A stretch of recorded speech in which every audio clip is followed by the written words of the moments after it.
my life and helped me to see the difference that we can make in our community.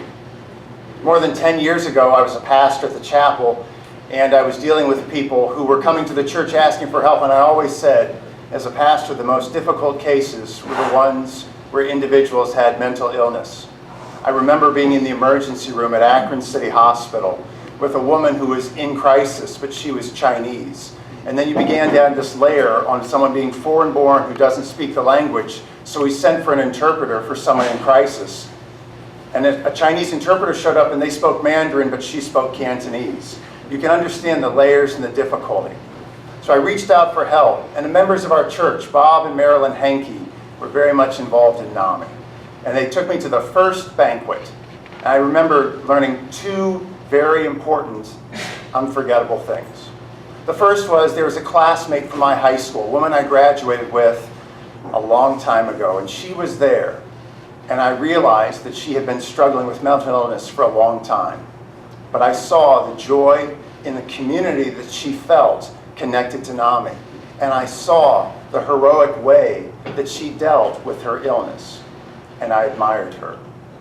At the same time, I met all of these parents who care about their children who have mental illness, where NAMI serves as a support and an encouragement and an engagement for services in the community. And then I heard Fred Fries speak, and I realized that people with mental illness can lead the most productive, amazing, contributing lives. I've never heard a talk like it before. We live in the most amazing community for dealing with mental illness and helping people with mental illness lead the most productive lives. The Margaret Clark Morgan Foundation does so much. Helen and Mel Reedy took over from the Henkes and have done a terrific job. Ron and Leslie and the team, everyone leads so well here with NAMI. And as a judge in the Barberton Municipal Court, I will tell you, I am always looking for resources to find help, for ways to deal. I'm always looking for ways that we can make a difference for people. That comes from my background of being a pastor at the chapel for 12 years. That comes from my background of being a lawyer for 25 years, always about solving problems.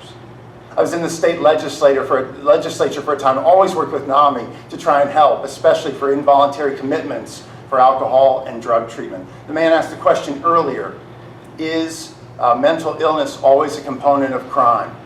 I've joked that if it weren't for alcohol and drugs, I would have nothing to do as a municipal court judge.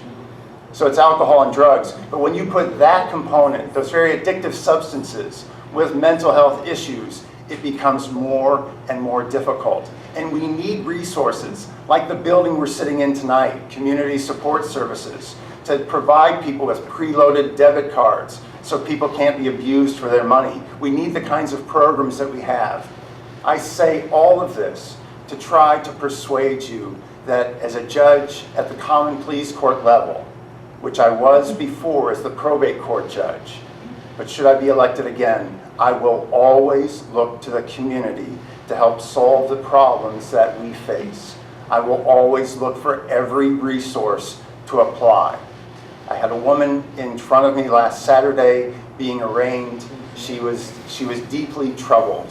All I want to do is drill down to a foundation where I can find something healthy, something good in their life, to try and encourage them, to try and find some means of support or counsel or treatment or program. And in Summit County, we are blessed to have so many different options.